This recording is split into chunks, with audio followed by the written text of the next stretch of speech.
My name, as you've heard Mr. Ochana say, Simon Cheptot, and I work for KMD in Elgeyo Marakwet. Let me please confirm if you are seeing my screen.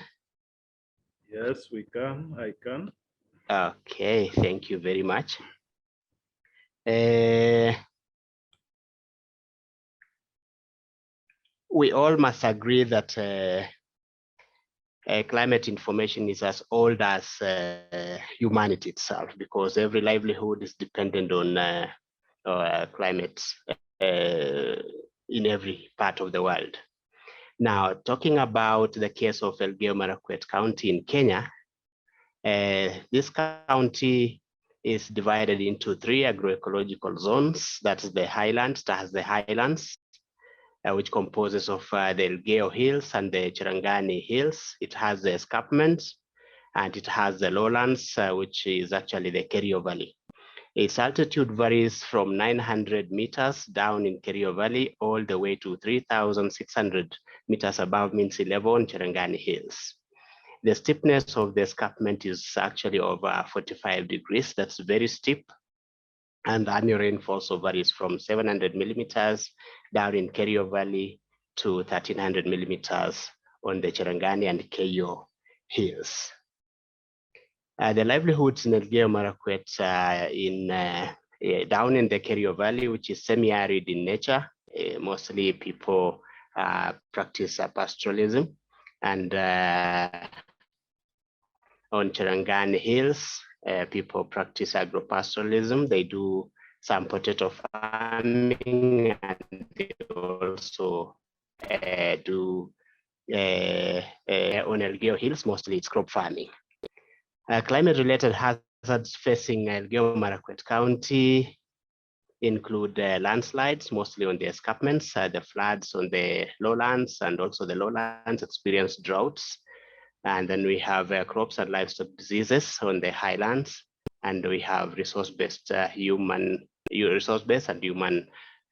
to human and human to wildlife conflicts in Kerio Valley. And then why was there a need for climate information even long before the introduction of conventional scientific forecasts? It was to sustain the livelihoods under the prevailing climate-related hazards, which are experienced across the county. And there was need somewhat for accurate and timely information to assist in planning and decision-making. And since conventional scientific climate information was lacking or inaccessible, it's believed that God provided weather overseers for the communities. And these overseers actually the ones we are referring to as traditional weather forecasters, and they have been depended on for this information ever since. So integrating scientific weather forecasts and this indigenous traditional knowledge in this county, just to give a brief background, evolution brought about by the Constitution of Kenya 2010 resulted in decentralization of Met services in Kenya in 2013. And this decentralization took climate services to the counties or sub-national levels.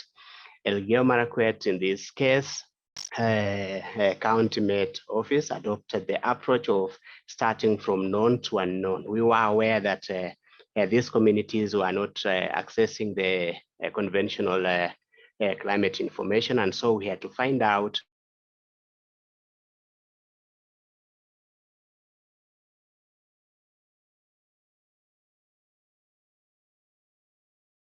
that information, and we got to know that they had their traditional forecasters, and so that's where we were to begin, and that's what I'm referring to as starting from known to unknown. So communities had a high level of trust on the weather forecasts given by the traditional forecasters. So the County Met Office identified this traditional climate providers from the Marakwet communities and the Keio communities. These are the two main communities in the county.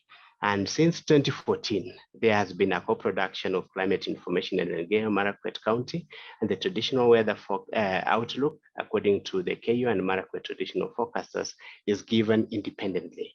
And we bring the two groups together.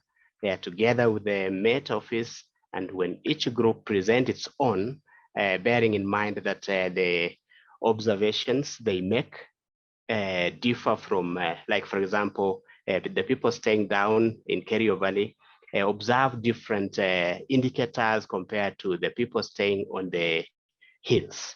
And when we meet together and share the outlook, since 2014 up to now, that's about 16 seasons of long range weather forecasts.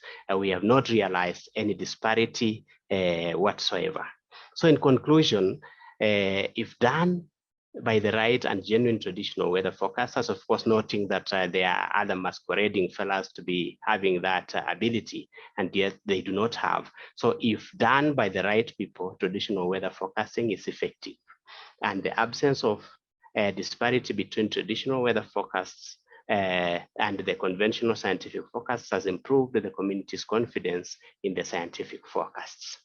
Though the tools and methods used to arrive at a forecast vary between the traditional and scientific methods, the outlook has always remained the same.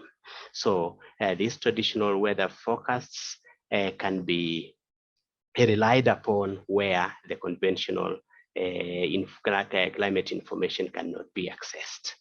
That